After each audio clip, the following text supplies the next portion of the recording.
Hello everyone. Good morning, good afternoon, good evening, depending upon when you are watching this video lecture.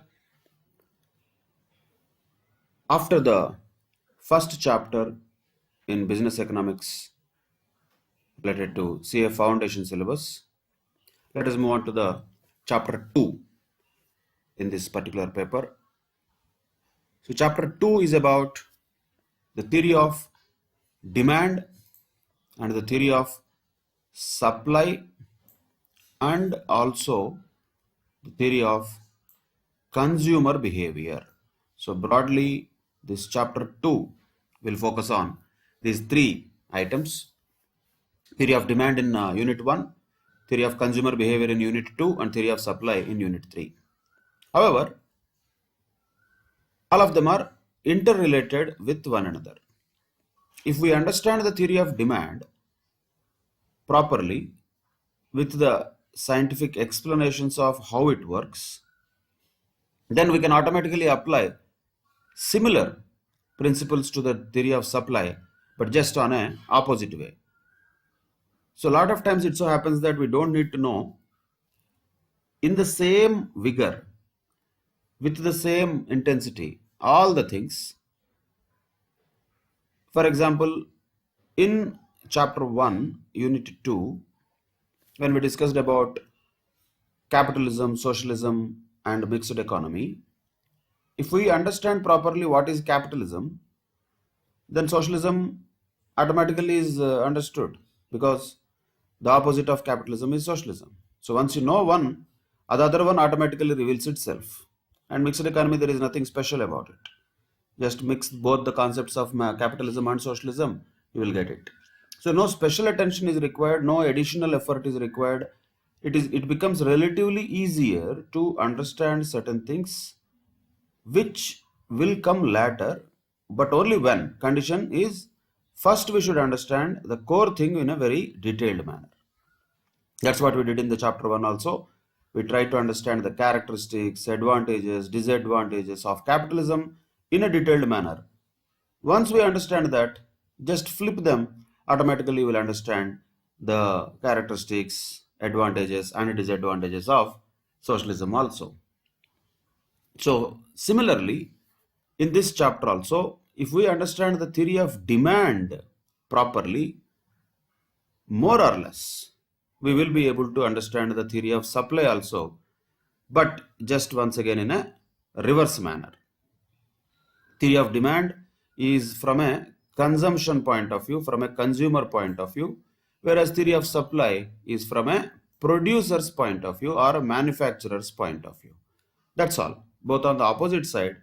But the logic, if we understand the calculations part, for example, related to elasticity of demand and all, the words which are used here in the theory of demand, if we understand in detail, then the theory of supply relatively becomes easier to understand. Of course, the theory of consumer behavior is altogether a different concept, which will also be there as part of this chapter 2 in unit 2 of this chapter. However, on a broader basis, this chapter focuses on demand and what are the determinants of both demand as well as supply. For everything where there is a demand, there is a supply also. And when there is law of demand, of course, there is a law of supply also, automatically. So, and what are the various things, like we have demand schedule and demand curve. Naturally, we will have a supply schedule and supply curve. Opposite. Once again, expansion and contraction of demand, increase or decrease in demand. Same way, expansion and contraction of supply, increase or decrease in supply. How to identify them both? So just replace demand with supply. Every theory of whatever we learn in demand also has a similar thing in supply also, which we will come later. So as part of unit 1 of this chapter 2, we will focus more on the demand first. Same things will be applied later in supply also. Same way we have elasticity of demand. Elasticity of demand requires a little bit of calculations also. Of course, there is a elasticity of supply also, which we'll have to calculate later. So every aspect, if you observe, whatever is there in the demand, all of them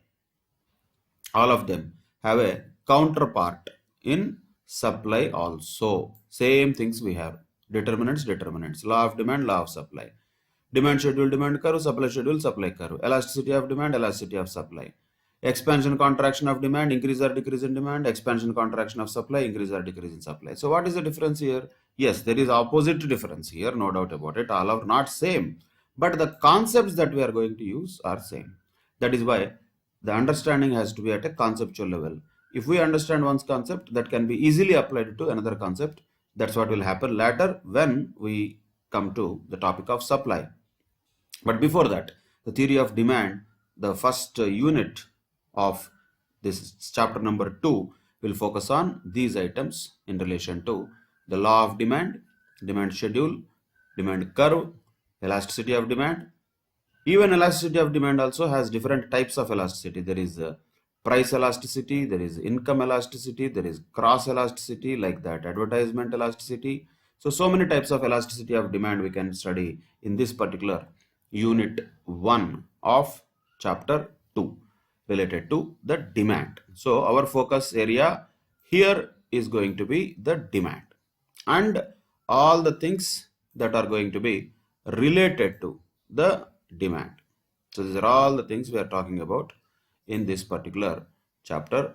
So demand is our focal area. We can consider this. This is the focus area to start with. All the things. Determinants, law of demand, demand schedule, demand curve, elasticity of demand, different types, expansion, contraction of demand, increase or decrease in demand.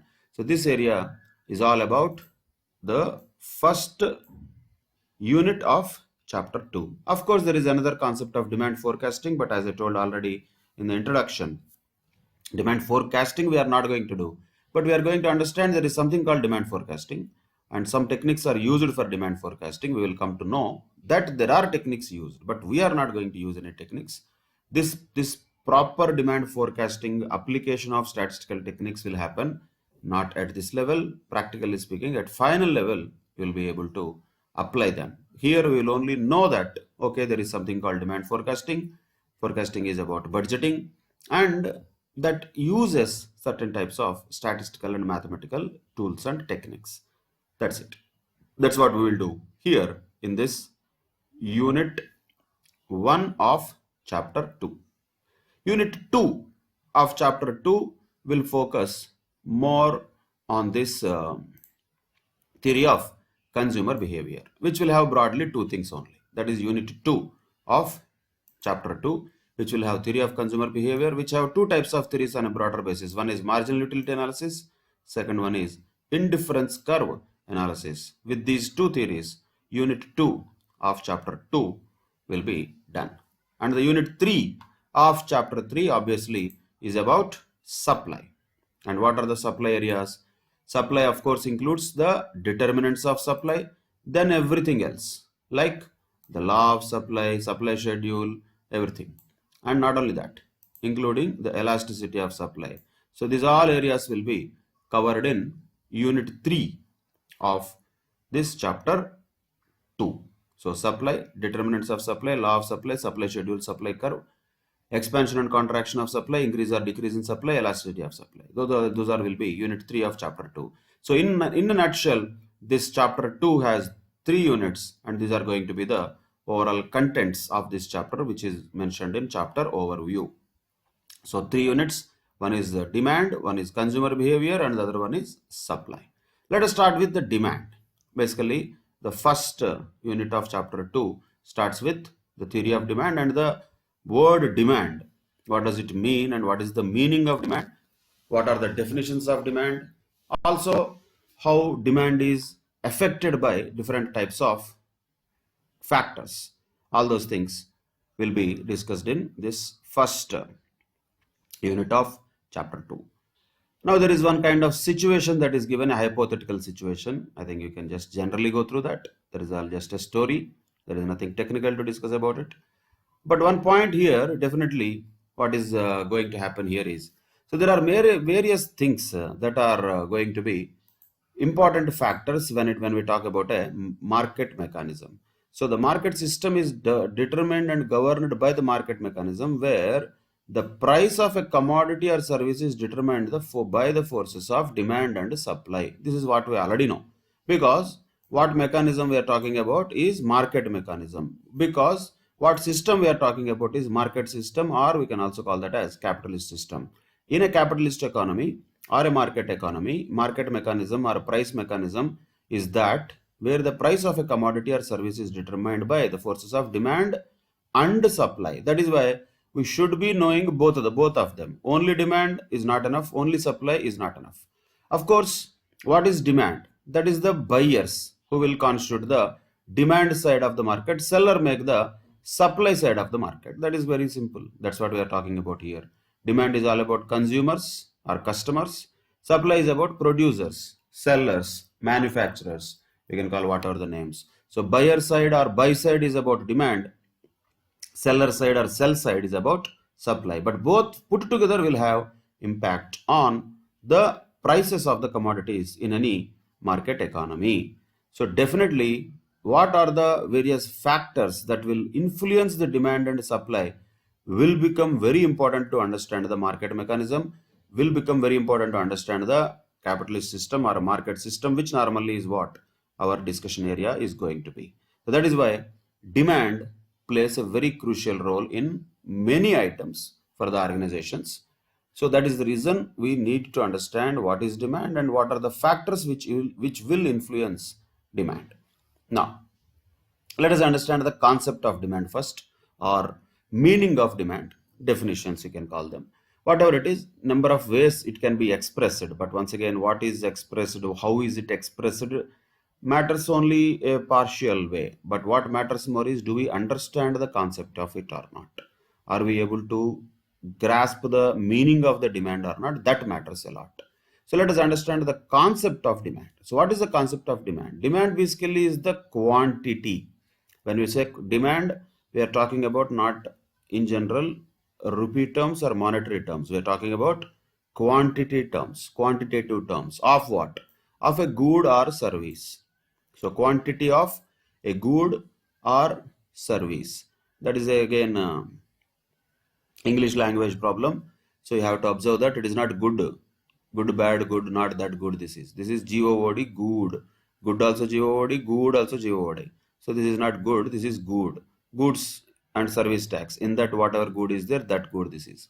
So the quantity of a particular good, you can call that commodity also, that is easier. A commodity or a service that the consumers are willing, very important point is willing, not only willing, but able to purchase also. So there is a good or service that consumers are willing, but not just willing, they are able to purchase also at various prices during a given period of time. So all these things are there part of the concept of demand in a nutshell. So first of all, when we say demand, we are talking about quantity, not money. We are talking about quantity of what? Of any particular good, commodity or service which the consumers are willing to buy, and not only buy, they are not only just willing to buy, they are able to buy. Why these two factors will become important? Imagine if there is willingness but there is no ability, then that does not constitute demand. Or other side, imagine there is ability but there is no willingness, then also it will not constitute demand. Both should be there. Willingness should be there, ability to buy also should be there. When both are there, then we can say yes, there is a demand for that product. And what that demand is expressed as, it is expressed as a quantity of a particular good or service, and that quantity also will not be constant, that will be changing at different prices. So what quantity is demanded at which price, that has to be expressed. So whatever the quantity of good or service that consumers are willing to and able to purchase at various prices, that to not just infinitely, during a given period of time. So each and every word is important here. During a given period of time only we can express it. If you say that the demand for cement is 50,000 tons, that doesn't make any sense. Why? Demand for cement is 50,000 tons. Okay, sir. First of all, where? Is it demand for cement 50,000 tons in Telangana, in Orissa, in India, in America, in Australia, in Zimbabwe? Where is that? That first of all is required information. If not, that doesn't make sense. Okay, forget about it. Let us talk about only, let us say, India as a basis. Normally we express everything for that. So demand for cement is 50,000 tons. Okay, fine. in India. Fine. That also is ridiculous. Why? Okay, sir, 50,000 tons demand is okay, but what is the period of time you're talking about? Are you talking about daily demand? Or are you talking about weekly demand of India? Or is it monthly? Or is it quarterly? Or is it half yearly? Or is it annual demand? What are you talking? Which one we are talking about as demand? The quantity we mentioned 50,000 tons. Very good. Product is cement. Very good. The consumers definitely are willing to buy and able to buy also. Then only there is a possibility of production and sale of that particular commodity. All these things are known. But if you don't express with reference to a particular period of time, again, that will not be appropriate expression for demand. So demand is first of all expressed as a quantity, that is one point. Second, it should be expressed for a particular period of time at different prices. So there is a three-layered approach here for understanding this. Of course, the common points in this are very simple. Of course, there is a good and service, then only we are talking about a demand. And not only that, the consumers have the ability to purchase that good or service and willingness to purchase that good or service. Both are there, then only we are talking about it. Once we know that there is a good or service, there are consumers, there is willingness, there is ability. All these things are there. Once these things are all there, what are the three aspects which will become very important for the demand? First and foremost aspect of expression for demand is that it is expressed in quantitative terms. So demand is about a quantity. That is first thing.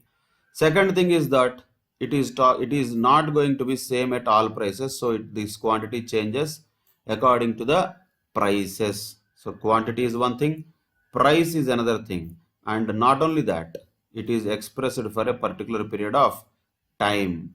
So these three aspects will become very important for understanding the concept of demand.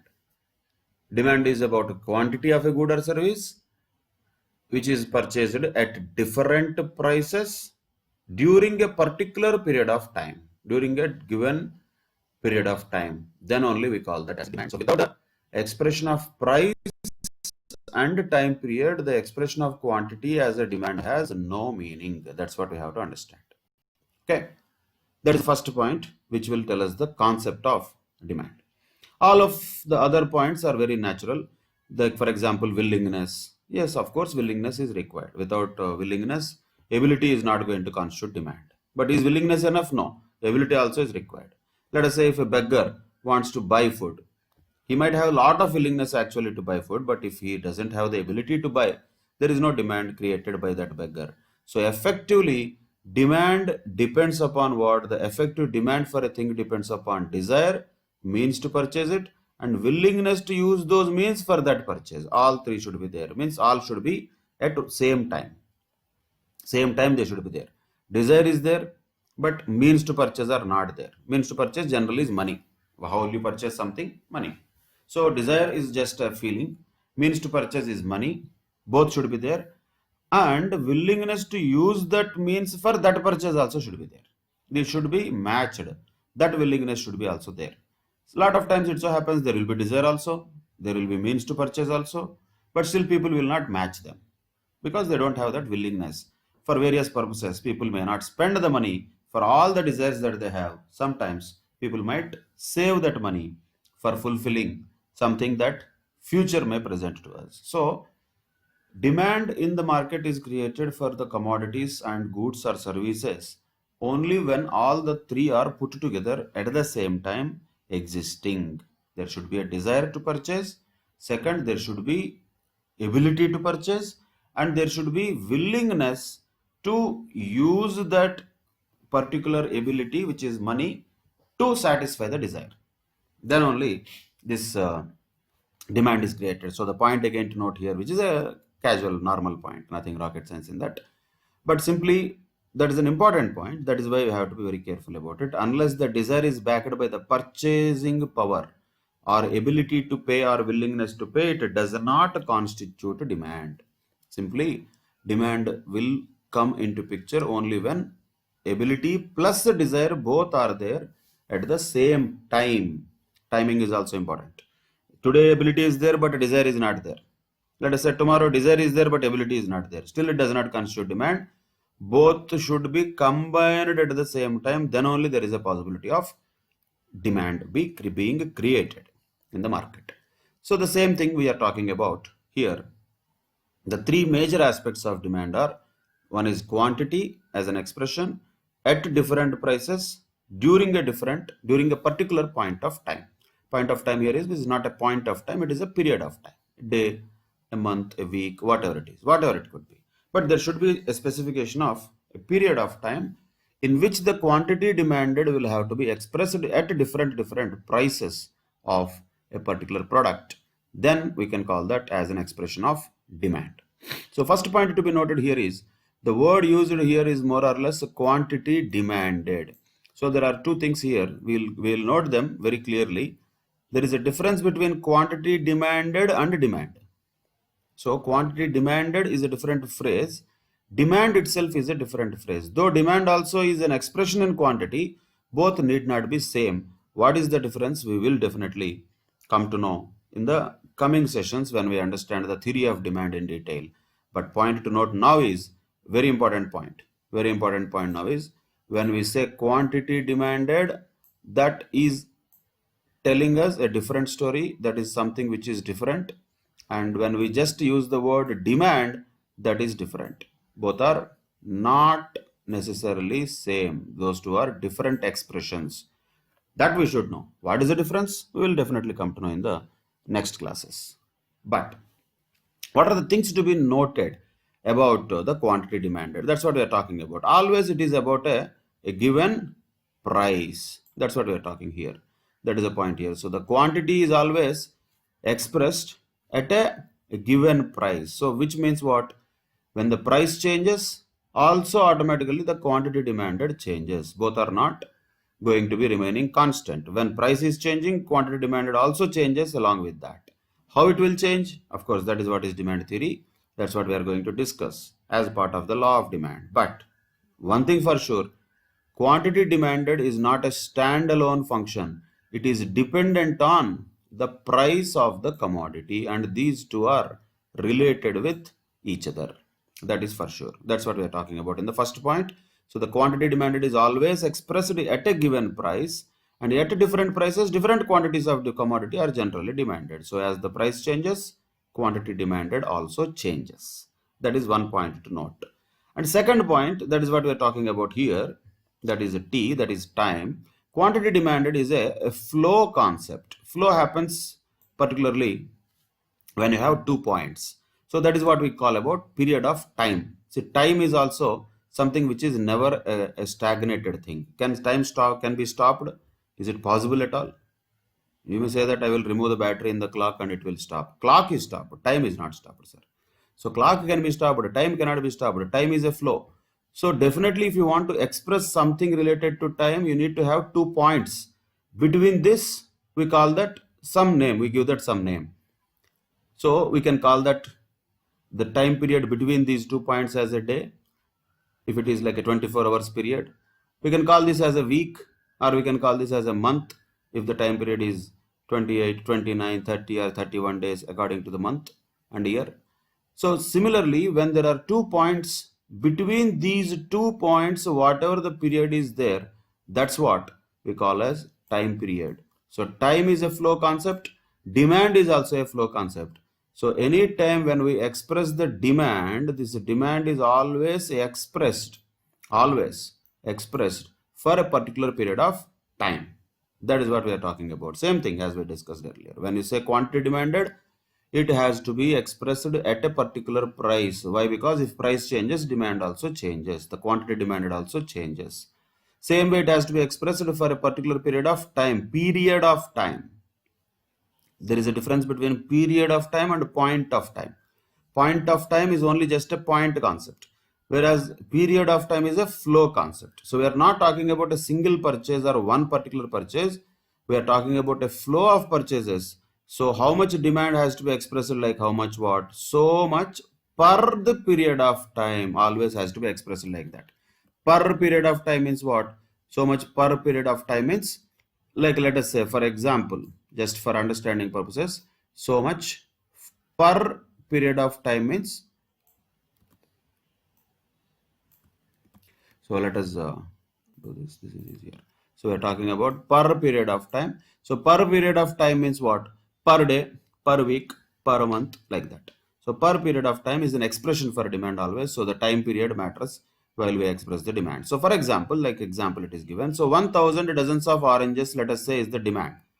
Okay, fine. 1000 dozens of oranges per what? Per day.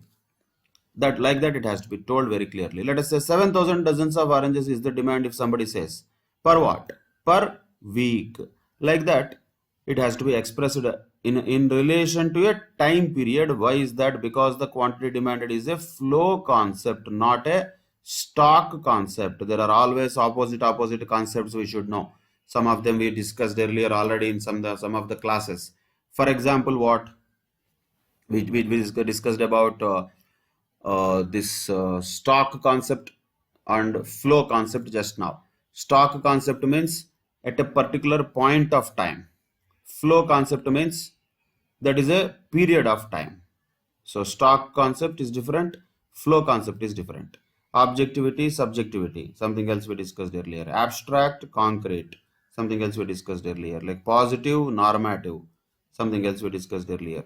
So any time when we have absolute things and relative things. Absolute means which is exactly whatever the fact is. Relative means incomparable with something else. So a lot of expressions will be there which are used particularly in a technical subject like economics. We should be aware of these words and meanings of them.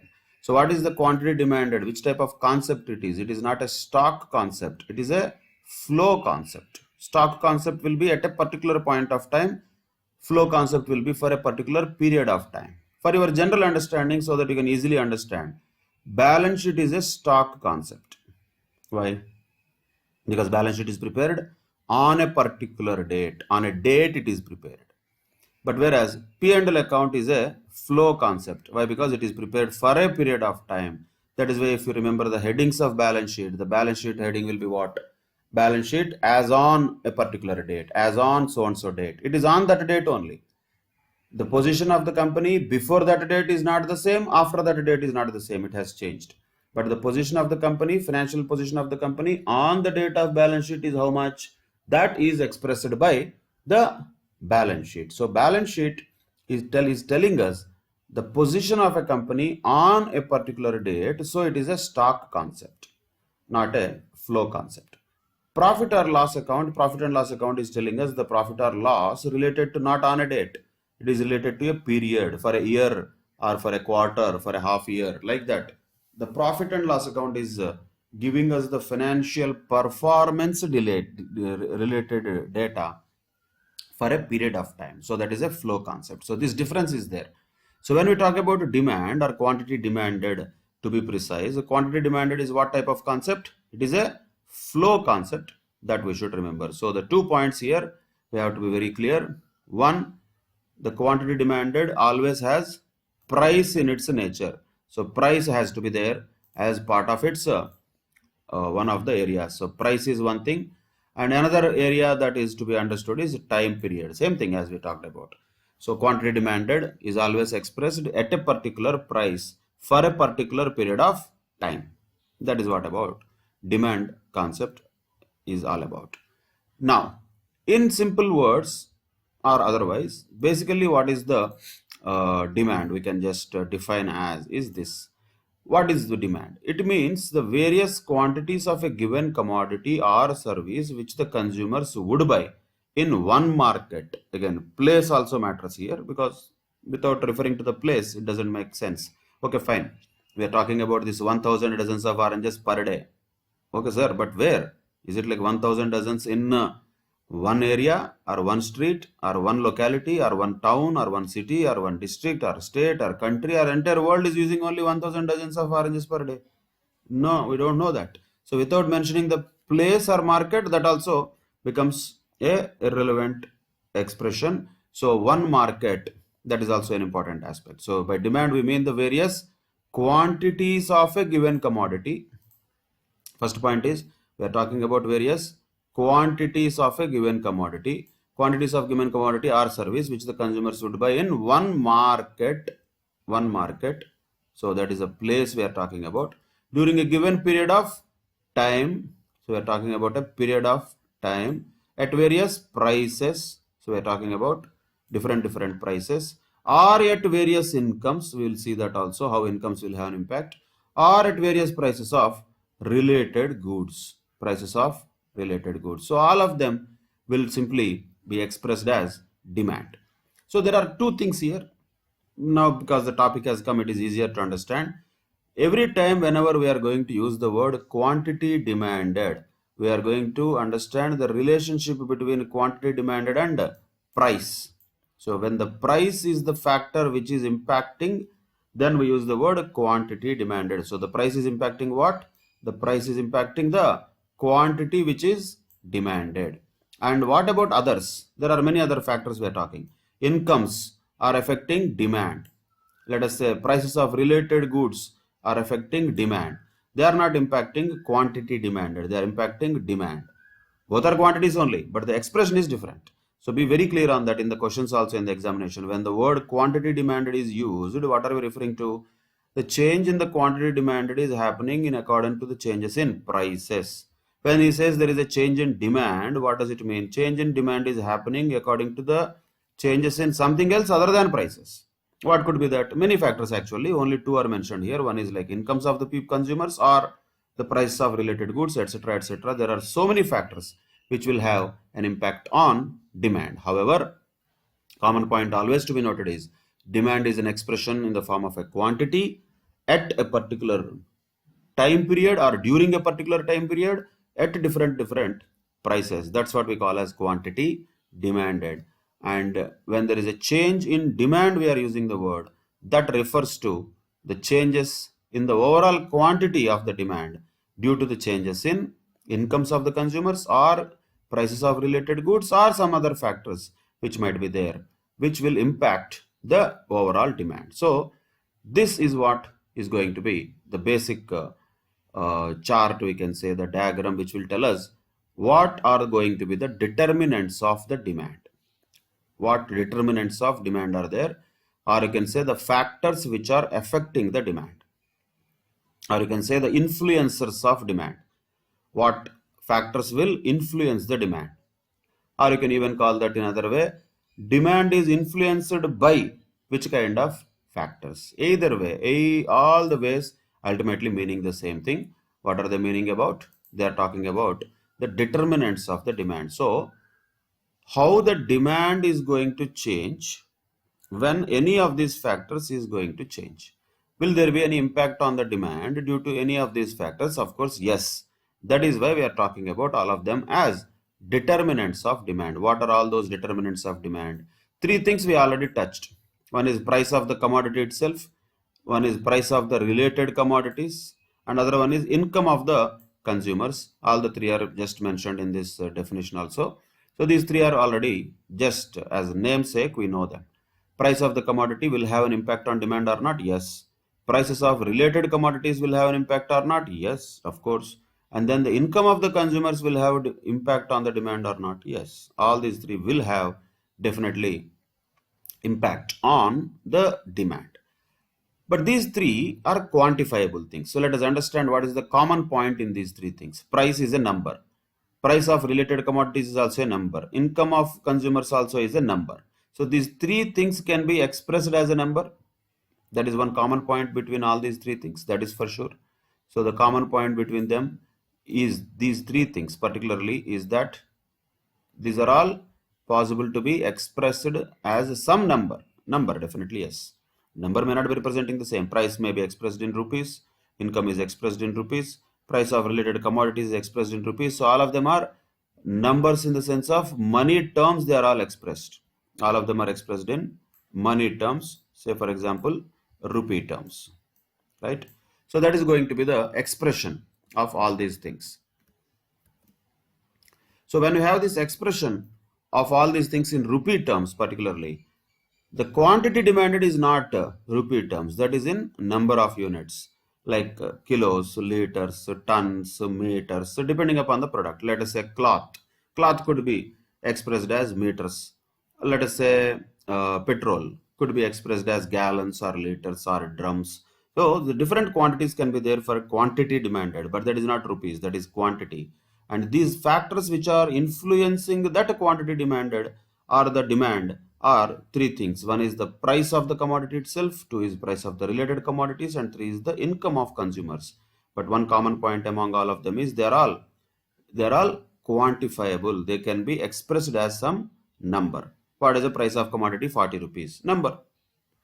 What is the price of a related commodity? 28 rupees. Number. What is the income of the consumer per month on an average? 4,000 rupees. Number. So all these three are quantifiable.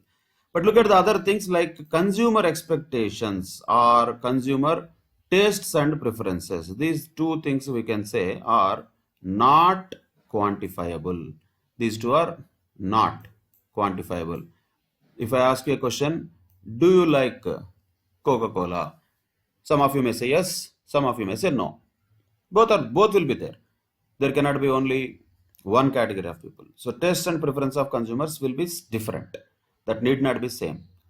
Then I will ask another question. Let us say somebody says, yes, I like Coca-Cola. If I ask a second question, how much you like? How much? Can you quantify? Can you say that you like 200 ml, you like 400 ml, you like 2 liters, you like 100 liters? So can you drink 100 liters of Coca-Cola if I give you immediately?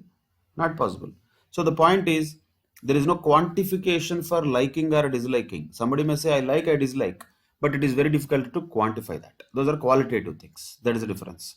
So the first three items, price of the commodity, price of related commodities, and income of consumers, these three are quantifiable items, whereas consumer expectations, tastes, and preferences are not quantifiable. Those are qualitative items. But both qualitative and quantitative items will have an impact on demand. That is what we should understand. So demand is not influenced only by the quantitative factors. It is also influenced by qualitative factors. That's what makes it a complex point in reality to identify how the demand is changing.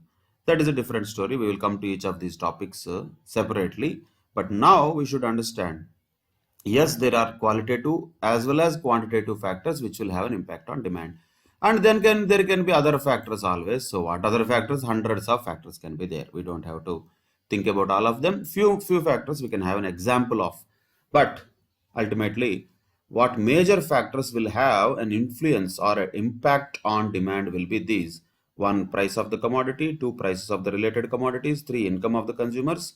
All the three are quantitative, quantifiable, expressible in the rupee terms or money terms.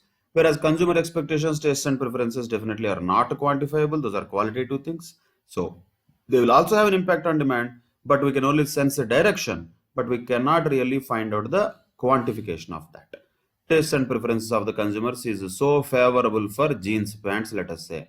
That is okay. That can be a true statement. But the question comes, how much favorable?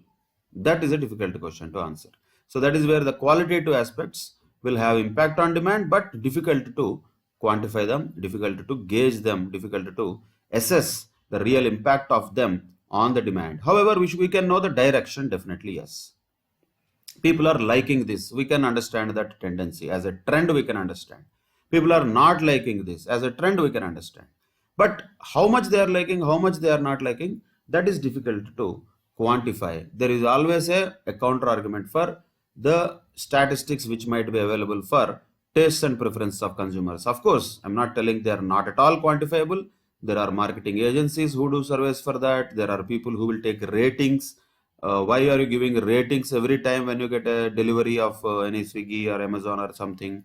Because that is also a methodology of quantifying the satisfaction. Normally, satisfaction is something which cannot be quantified, which can only be felt, which cannot be expressed in general. But somehow they try to quantify. 5-star means, okay, you are very happy. 4-star means, okay, but not that happy, like that. So quantification is difficult, not impossible, but difficult. Not scientific also in 100% of the cases. So a lot of times it so happens that fake surveys can be there, fake ratings can be there. Sometimes people will have all techniques used for their fake reports, and we see that everywhere. A lot of times we can see such type of situations. Okay, common public cannot understand, but those who understand general tendency of a particular business and a particular organization, they will be able to understand that. But the point is, quantitative things are easier to capture, qualitative things are difficult to capture, but some efforts will be taken.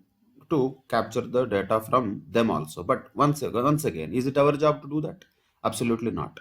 That is the job of the people who are in the business of market surveys. Huge companies are involved in that. There will be people working for them, doing the donkey job of collecting lot of data and processing that.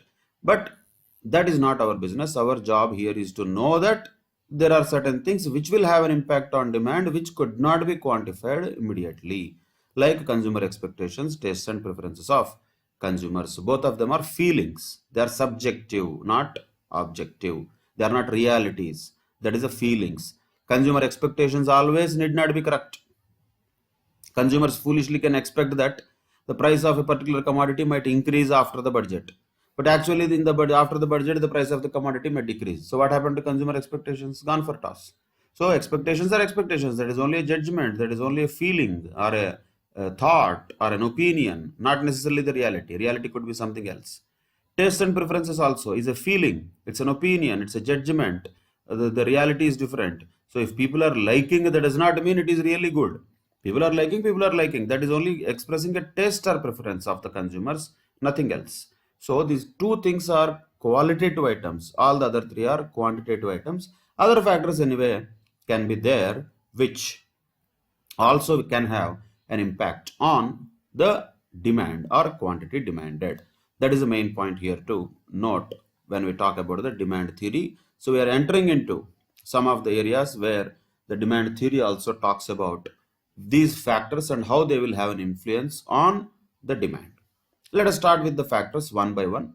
So the first and foremost factor and the most important factor also is basically the price of the commodity. Price of the commodity, does it have an impact on the demand or not? Absolutely yes. Now what is our requirement here? We need to understand how that will have an impact on the demand of the commodity. How means what is the direction in which it will have an impact. So that is what we have to see. Look at this Latin phrase that is used, ceteris paribus. Ceteris paribus is some of the things that lot of times it will be used, and because you don't have a descriptive examination, you cannot use it in exam. But in the exam, in the questions, it can be used. So what does it mean? Ceteris paribus means all the other things being equal.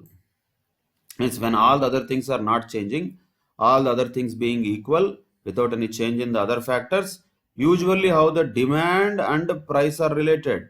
Very important. The demand for a commodity is inversely related to its price. That's it. The demand for a commodity is inversely related to its price.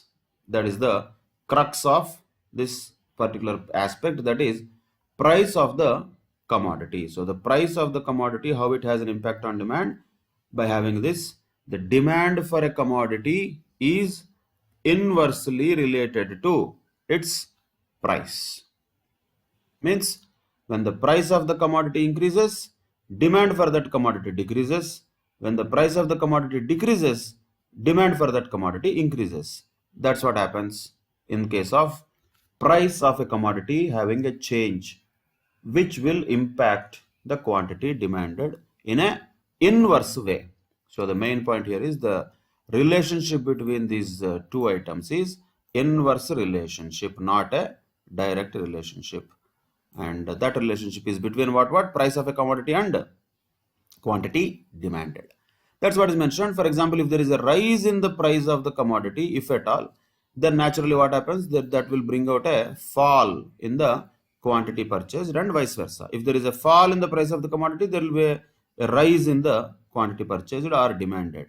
Why is that? Because of various things. We will discuss that. This entire thing is the law of demand. So the law of demand itself is about what is the relationship between price of the commodity and quantity demanded. So we will discuss that as part of the law of demand in the same chapter, in the same unit also.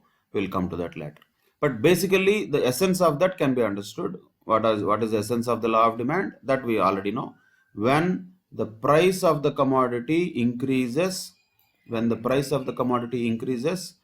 happens to the quantity demanded? Quantity demanded will decrease.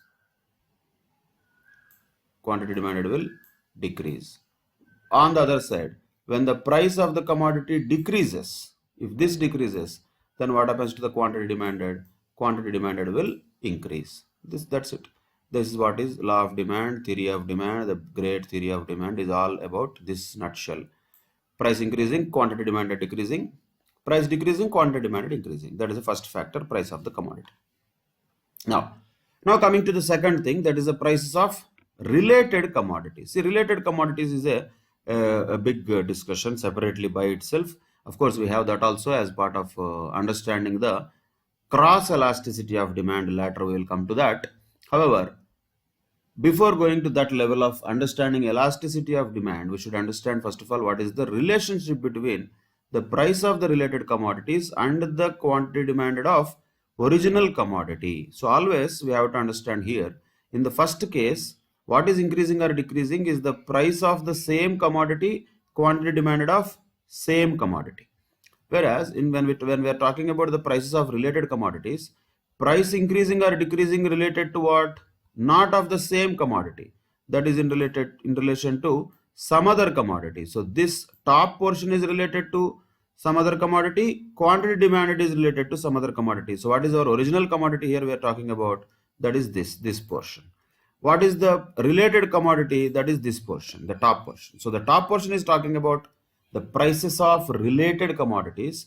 What happens to the quantity demanded of the same commodity, original commodity, what we are talking about.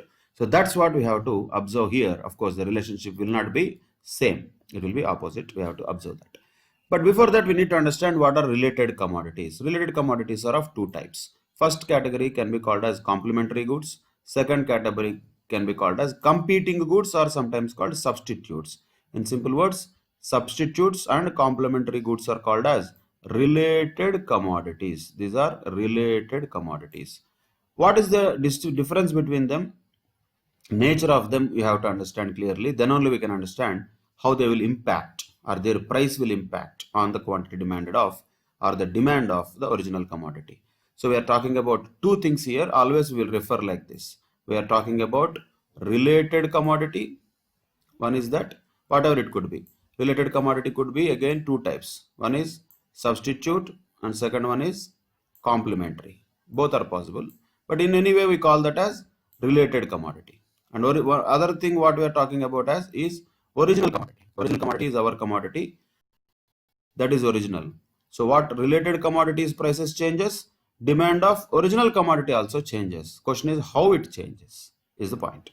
So that changes depending upon whether this related commodity is a substitute or complementary. For that to understand, we should understand first of all what is complementary and what is substitutes.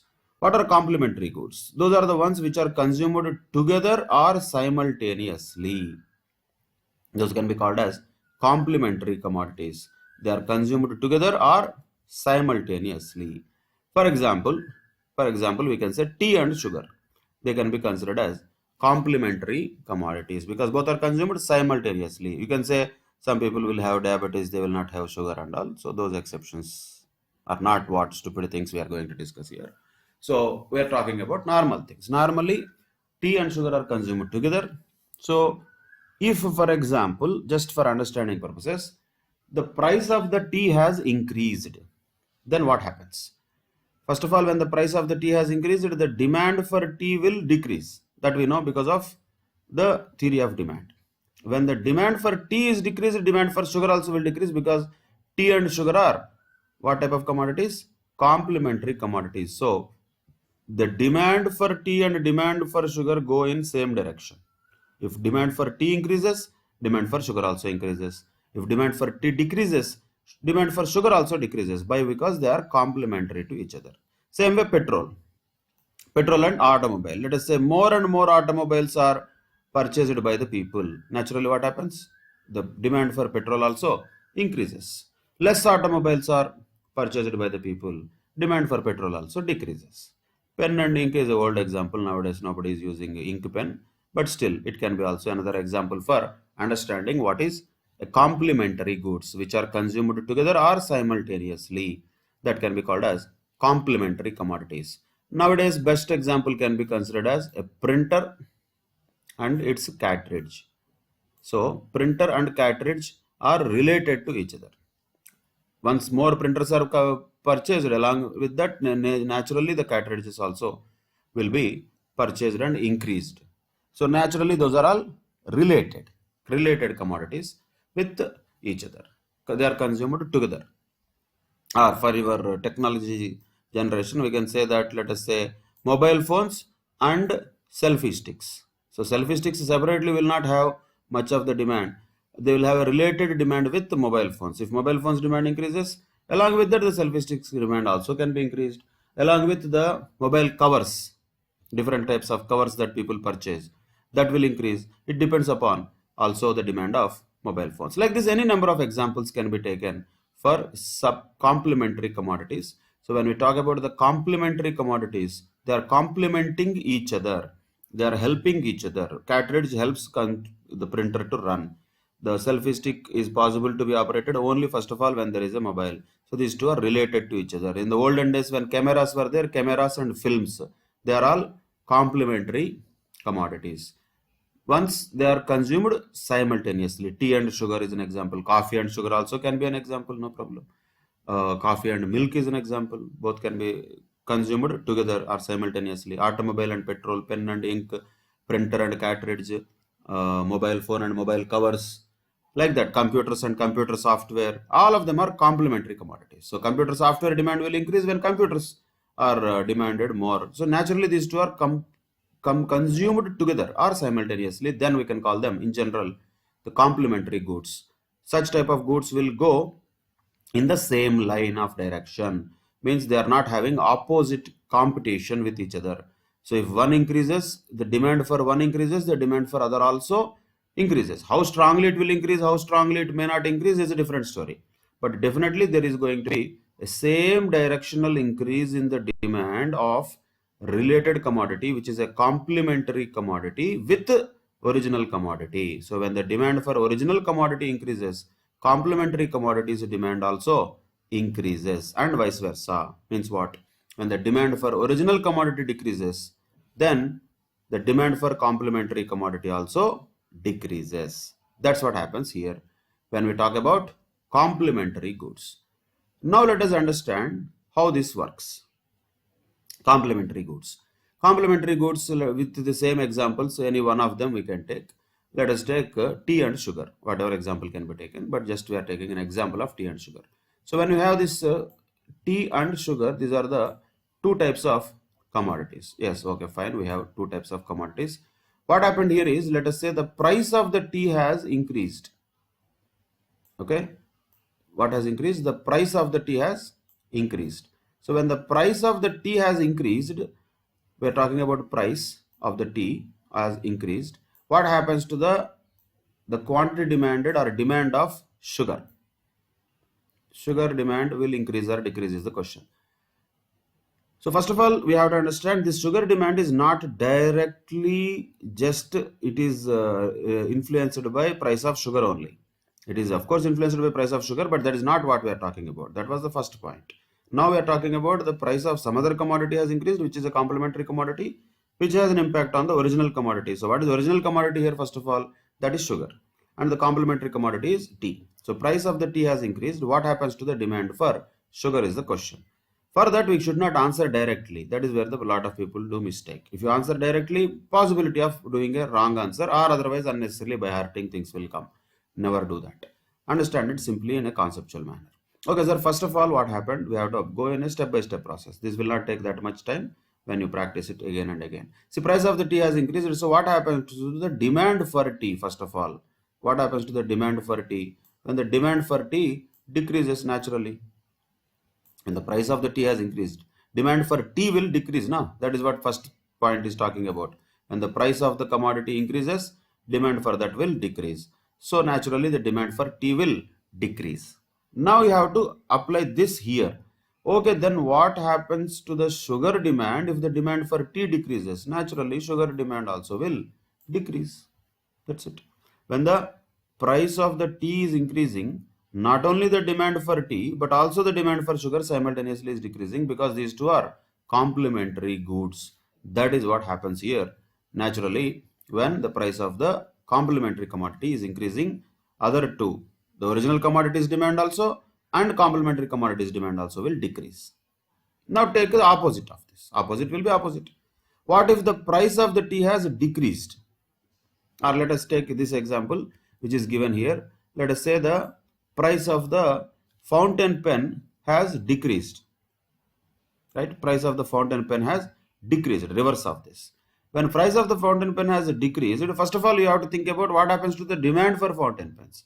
Demand for fountain pens will definitely increase. So naturally, with an increase in the demand for fountain pens, there will be a rise in the demand for ink also. So when the price of the fountain pens is falling, demand for ink is increasing. How is that possible? That is possible because these two are what type of goods? They are complementary goods. So complementary goods also will behave like original commodity. That's all. When the in the original commodity also this is the same, right? When price increases, quantity demanded decreases. Price decreases, quantity demanded increases. That's what happens in original commodity. The same thing happens for complementary commodity also. In the case of complementary commodity also, price of the complementary commodity increases, the quantity demanded or demand of the original commodity decreases, or price of the complementary commodity decreases, the demand for the original commodity increases. So once again, what is the relationship between the price of a complementary commodity with that of the demand of the original commodity? That is same as the original thing. That is what? Inverse relationship. That's it.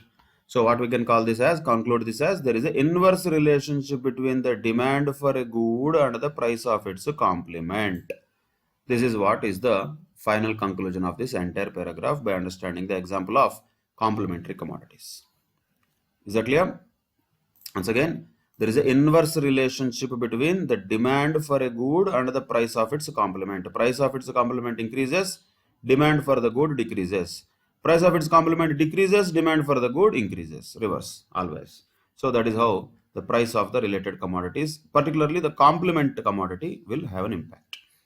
Then on the other side, there could be substitutes also. Substitutes can also be sometimes called as competing commodities, competing goods. Means here, there is no direct relationship between these two commodities. If the demand for one commodity increases, the demand for other commodity decreases.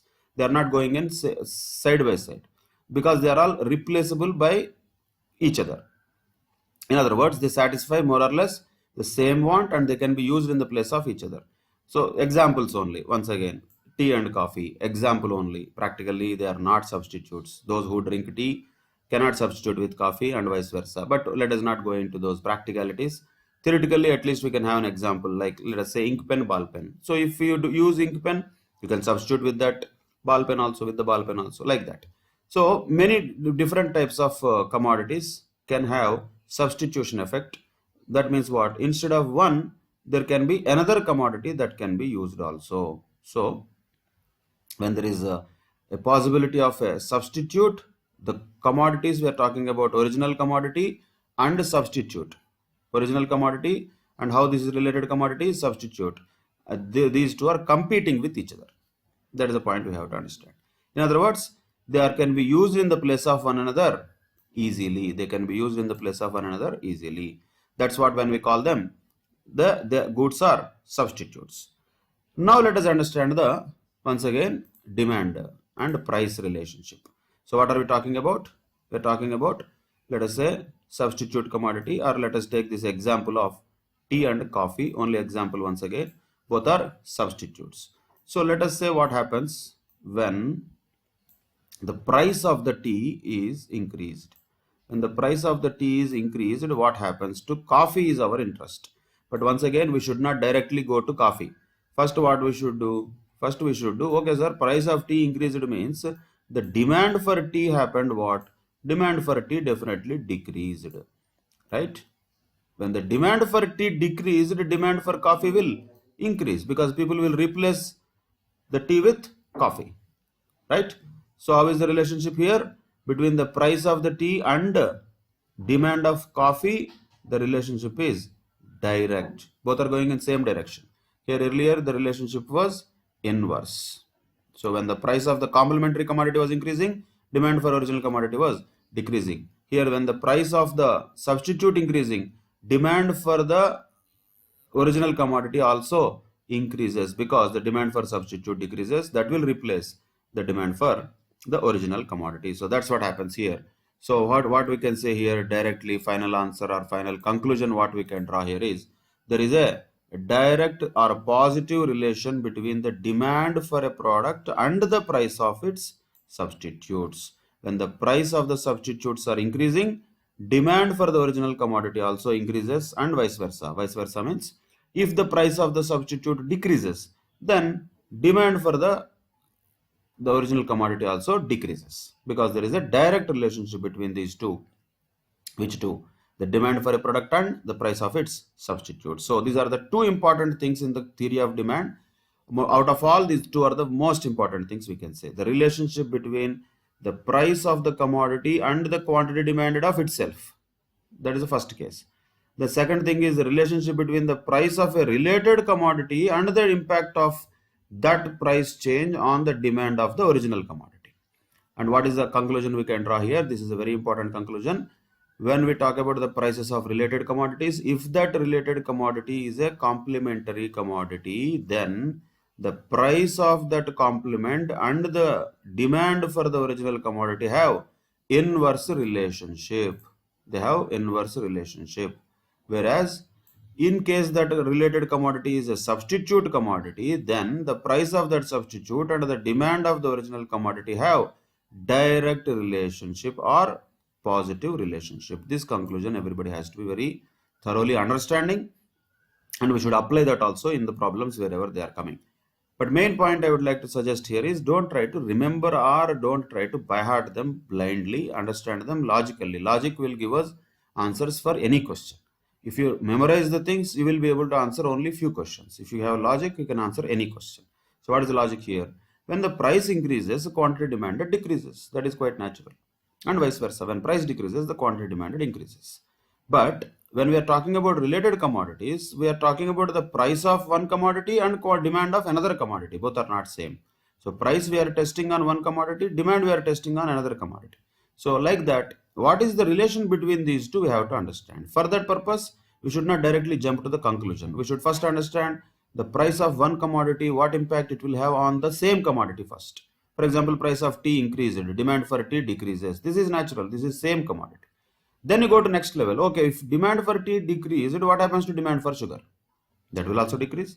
Now you got to draw a conclusion. Okay, the price of the related commodity, which is a complementary commodity, and the demand for the original commodity is inverse in nature. Like that, we can conclude in steps wise process. Directly, if you jump to conclusion, that amounts to just by hearting the theory without understanding why it is coming. Same with substitutes also. Substitutes, tea and coffee we have taken. Say here, price of the tea increases. First, we have to see what happens to the demand for tea. Demand for tea decreases. When demand for tea decreases, what happens to demand for coffee? That increases, because coffee and tea are substitutes with each other. So once we have understood the impact of the price on the demand of the same product, then we can understand the impact of the price on the other product. That is how stepwise we have to understand how the price of the related commodities will have an impact on the demand of different other commodities, be it substitutes or be it complementary commodities. Very, very important. The crux of this entire chapter, conceptually speaking, is lying in this particular area. Once we understand this conceptually, the remaining things are only expressions and calculations or graphical representations, but concept is all lying here. What is the impact of price of a commodity on the demand, or what is the impact of the price of related commodities on the demand? Very, very crucial thing. Understand this very carefully. And in the next session, we will continue the discussion on how the other factors will have an impact on the demand. So we have discussed about two things. One is price of the commodity. That is one thing. And second thing is price of the related commodities we discussed. Remaining things, income of consumers, tastes and preferences, expectations, those other factors, any other, we will discuss them in the next class. That will be the conclusion of understanding the determinants of demand. But just knowing the determinants of demand is not going to be enough. It has to be coupled with how seriously these will have an impact on demand. What is the intensity of that impact? Of course, all these things we will discuss as part of elasticity of demand. That will come at a later stage. But to start with, today we understood what is the overall I would say, the overview of this entire chapter 2. And within that, there is theory of demand, theory of supply, and theory of consumer behavior. And within that, unit 1, we started with the theory of demand. And what is demand? We try to understand the concept of that, which has to be expressed always as a quantity which is demanded for a particular period of time at a particular price. That has to be always remembered. So definitely quantity demanded will be expressed at a given price and for a period of time. And very important aspect of what are the determinants of the demand. What are the determinants? We understood them on a broader basis, but how they are determining the demand, one by one we start a discussion on that. So first one is the price of the commodity and how it will have an impact on the demand or quantity demanded. It is an inverse relationship. Price of the related commodities, price of the complementary commodity will have what type of relationship with the demand of the original commodity? Once again, inverse relationship. Price of the substitute will have what kind of impact on the demand of the original commodity? That is going to be direct or positive relationships. These are the things that we discussed today, most important aspects in the chapter 2. Once again, I'm repeating, more thorough with the concepts which we are, then it will become easier at the latter stage to expand and understand these concepts and apply them for different other theories also, like the theory of supply or any other places. Wherever we apply, conceptual clarity is very, very important. So read them, understand this concept of demand and determinants of demand very carefully. We'll continue this discussion in the next class. Till that time, take care. Bye bye. Thank you very much.